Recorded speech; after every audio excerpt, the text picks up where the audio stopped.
ప్రభు యేసుక్రీస్తు నామములో మీ అందరికీ శుభములు. ఆగమన కాలపు 3వ సోమవారము. జాకోబు నుండి ఒక చుక్క ఉదయించును. మొదటి పట్టణము సంఖ్యాకాండము 24వ అధ్యాయము 2వ వచనము నుండి 7వ వచనం వరకు మరియు 15వ వచనము నుండి 17వ వచనం వరకు.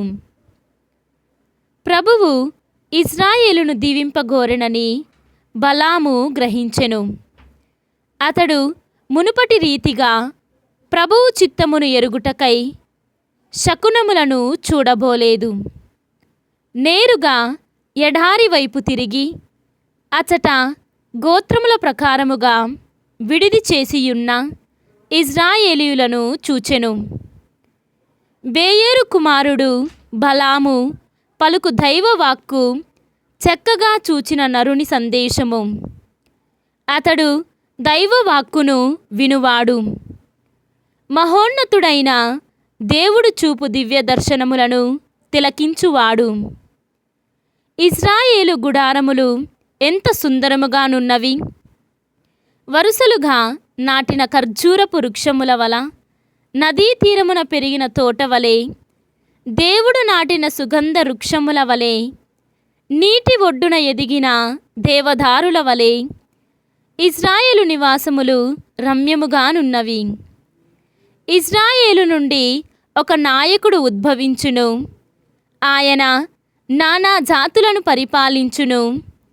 ఇజ్రాయేలు రాజు ఆగాగు కంటే అధికుడు.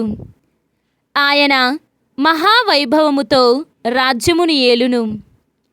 బేయేరు కుమారుడు బాలాము పలుకు దైవవాక్కు చక్కగా చూచిన నరుని సందేశము. అతడు దైవవాక్కును వినువాడు. మహోన్నతుడైన దేవుడు చూపు దివ్య దర్శనములను తిలకించువాడు. నేను భవిష్య ఉద్ధతిని పారజూచి ఇజ్రాయేలు ఏమి చేయునో తెలియచెప్పెదను.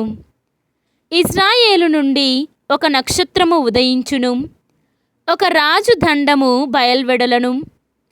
ఇజ్రాయేలు మోవాబీయుల ప్రాంతములను అణగద్రొక్కును. షేతు వంశము వారిని నాశనము చేయును. ఇది ప్రభువాక్కు. సర్వేశ్వరునికి వందనములు. భక్తి కీర్తన. ప్రభు, నీ మార్గములను నాకు ఎరిగింపుము. ఈనాటి సువిశేషము పునీత మత్తయ్య గారు వ్రాసిన సువిశేషము 21వ అధ్యాయము 23వ వచనము నుండి 27వ వచనము వరకు. ఇట్లు చెప్పి యేసు దేవాలయమున ప్రవేశించి బోధించుచుండగా ప్రధానార్చకులు పెద్దలు వచ్చి, ఏ అధికారముతో నీవు ఈ పనులు చేయుచుంటివి? నీకు ఈ అధికారమిచ్చిన వాడెవడు అని ఆయనను ప్రశ్నించిరి.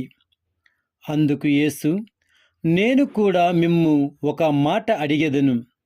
దానికి మీరు సమాధానమిచ్చిన ఎడల నేను ఏ అధికారముతో ఈ పనులు చేయుచున్నానో మీకు చెప్పెదను. యోహాను బాప్తిస్మము ఎచ్చట నుండి వచ్చినది? పరలోకము నుండియా లేక మానవుని నుండియా అని తిరిగి ప్రశ్నించెను. అంతట వారు తమలో తాము ఇట్లు తర్కించిరి, పరలోకము నుండి వచ్చెను అని సమాధానమిచ్చితిమా? అట్లయినా మీరేలా ఆయనను విశ్వసింపలేదు అనును? లేదా మానవుల నుండి అని చెప్పితిమా? ప్రజలందరూ యోహానును ప్రవక్తగా భావించుచున్నారు.